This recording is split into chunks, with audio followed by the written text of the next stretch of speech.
Cinema జయాపజయాలు వసూళ్లతో సంబంధం లేకుండా సూపర్ స్టార్ కృష్ణ మనవడు జయకృష్ణ హీరోగా తనను తాను నిరూపించుకున్నాడని కృష్ణ సోదరుడు ప్రముఖ నిర్మాత ఆదిశేషగిరిరావు అభిప్రాయపడ్డారు.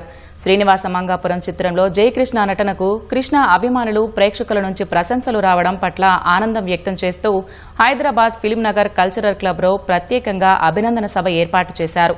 ప్రముఖ దర్శక నిర్మాత తమ్మారెడ్డి భరద్వాజ, కెఎస్ రామారావు, మైత్రి నవీన్, అనిల్ సుంకర హాజరై జయకృష్ణను ప్రశంసించారు. పద్మాలయ వారసత్వాన్ని జయకృష్ణ కొనసాగించాలని, సూపర్ స్టార్ కృష్ణ అభిమానుల తరపున ఎల్లప్పుడూ మద్దతు ఉంటుందని ఆదిశేషగిరిరావు అన్నారు. కృష్ణ అభిమానులు ఆశించే మంచి చిత్రాలు వచ్చి అందరూ గర్వపడేలా చేస్తానని జయకృష్ణ తెలిపారు. శ్రీనివాస మంగాపురంకి అండ్ ఎస్పెషలీ నా పర్ఫార్మెన్స్కి తెలుగు ఆడియన్స్ అందరూ ఇస్తున్న ప్రేమ అభిమానానికి చాలా థ్యాంక్స్ అండి. I'm very happy. And especially Ghattamaneni fans అందరికీ మీరు నన్ను ఎప్పటి నుంచో చాలా సపోర్ట్ చేస్తున్నారు. అండ్ 100% నేను మీ అందరి నమ్మకాన్ని మంచి సినిమాలతో నిలబెడతానండి. ఖచ్చితంగా ఎప్పుడు మీరు నన్ను ఇలానే సపోర్ట్ చేస్తారని కోరుకుంటున్నాను.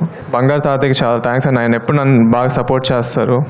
He always makes sure that నేను సరైన దారిలో వెళ్తున్నాను అని.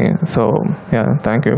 ఈ సినిమా ఎంత ఖర్చు అయింది, బడ్జెట్ ఎంత, లేకపోతే బిజినెస్ ఎంత, కలెక్షన్స్ ఎంత, ఇవన్నీ పక్కన పెడితే హీరోగా సక్సెస్ అయ్యాడనేది మా అందరి అభిప్రాయం. నువ్వు కూడా ఈ సినిమా కలెక్షన్స్ ఏంటి, అది ఏంటి అని కొట్టించుకోకుండా ఒక 25-30 ఏళ్ళు ఈ లెగసీని కంటిన్యూ చేసే వ్యక్తిగా నాట్ ఓన్లీ ఘట్టంనేని అభిమానులుగా కాదు, మీ తాతగారిది, మీ నాన్నగారిది, మీ బాబాయిది అందరి ఆశీర్వాదాలు ఇటు ఉన్నాయి.